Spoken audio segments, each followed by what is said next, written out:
Hello everyone and welcome back to the Do Digital YouTube channel. Today's video I'm so excited to bring you guys because I think it'll bring you so much value, and it's all about answering your most frequently asked questions around WhatsApp for Business.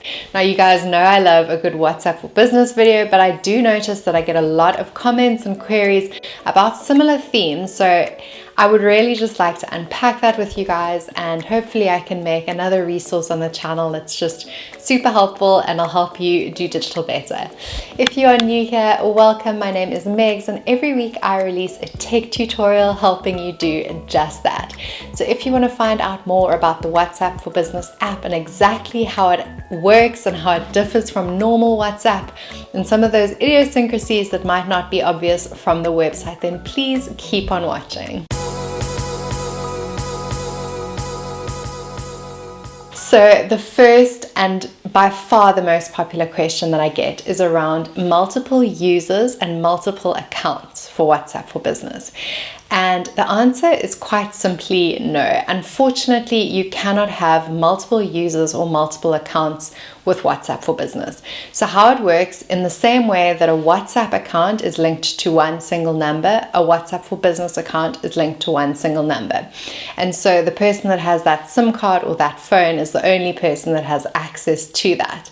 So of course you can hook up WhatsApp for web, but you can't, for example, share a WhatsApp for Business account between two people unless you are physically passing the phone forwards and backwards.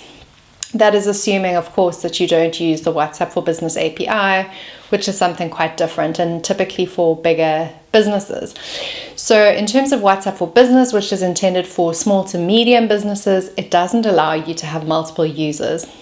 So that, I hope that clears that up for people that are asking. The other thing that's important to note on that exact point is around WhatsApp calling. So whilst people ask me, can I have my WhatsApp for Personal converted into a WhatsApp for Business? Yes, of course you can do that. So it's quite a simple process. You basically download the WhatsApp for Business app and it asks you, are you sure you want to transfer this account? You click yes and it takes you through. You can toggle back at a later point, but you can only have one active at any point in time, unless of course you have two SIM cards, i.e. you have a spare SIM or you have a dual SIM, in which case you can have both apps live on the phone. However, the reason why I bring this up is because people often will want to transfer their WhatsApp for Personal into a WhatsApp for Business, but then they want to disable calling at night, which is unfortunately not possible. So yes, whilst you can have both running on the same phone, I would suggest probably not doing that, because if a customer tries to phone you at 9 o'clock at night and it happens to be on your personal phone, guess what? Your phone is going to ring. So the WhatsApp for Business calling is something that it makes me feel like WhatsApp doesn't want you really, or practically, I don't think WhatsApp for Business is a great idea as your personal account. Obviously you get some enhanced functionality, which is appealing, but if you're going to broadly advertise that number in terms of your own privacy and probably peace of mind, I would suggest just being very cautious around that. Then the second thing that I just want to clarify is around verification. So people often ask me how they get their WhatsApp for Business account verified. To be quite frank with you, there's no information on the internet, and I haven't stumbled across it in the last 2 years of having WhatsApp for Business.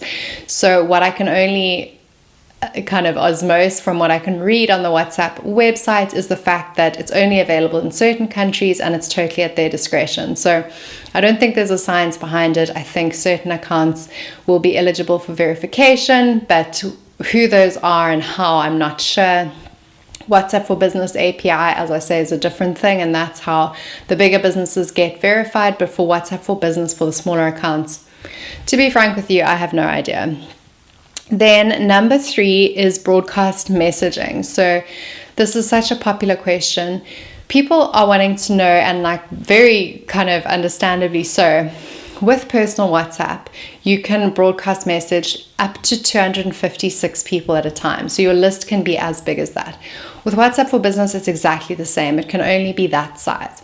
But where people go wrong with the broadcast side of things is that regardless of personal or business, if you broadcast message let's say your full 256 people, unless they have your number saved in your phone or they have initiated contact with you, they are not going to receive that message. So you literally just get a single tick. So you can't go and buy a database of mobile numbers and then broadcast message them in batches of 256. It's not going to work. What WhatsApp and WhatsApp for Business are both encouraging is the fact that the person initiates contact with you and you then respond. So it's still not going to help you with the bulk messaging side of things. That's just not what WhatsApp really wants to be used for, and for good reason. I think it could be a total invasion on people's privacy.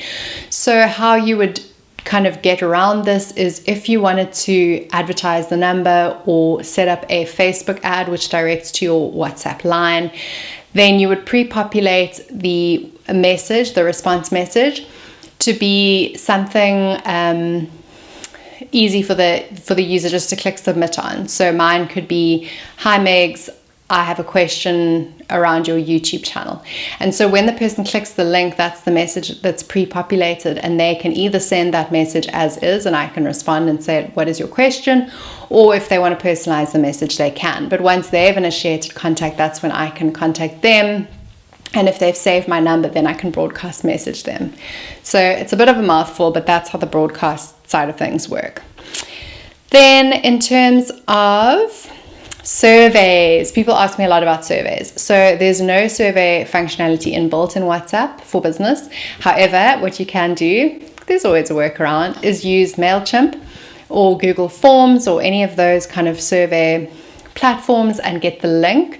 And then in your response copy, or should I say your quick responses, you could always pre-program like a /survey keyword, so that when you want to send someone the survey, all you're doing is typing in WhatsApp survey and it's sending them like, "Here is the survey link. We'd love to find out what your experience was as a customer of ours." And that's probably a great thing to do. It's just not inbuilt with WhatsApp for Business. Then in terms of WhatsApp for Web, so that works exactly the same as normal WhatsApp.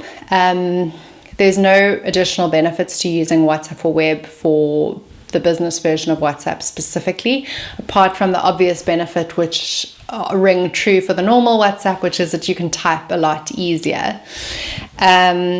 So yes, you can connect it to WhatsApp for Web, but it's not any different from how we see it on our personal WhatsApp.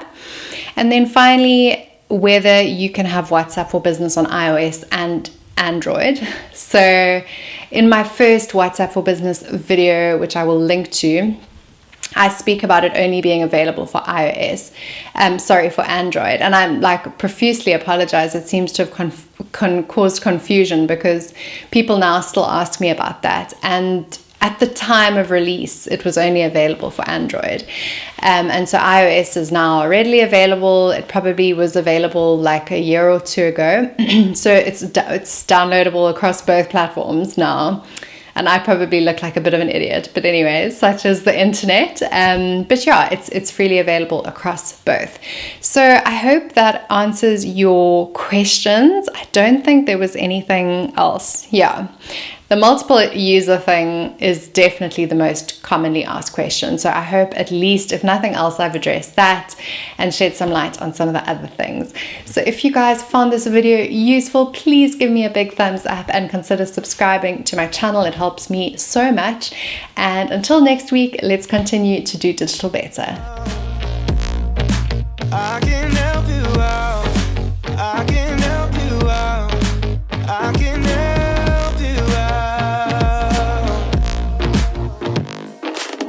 Here we go again. Time is up and I'm calling up my friends.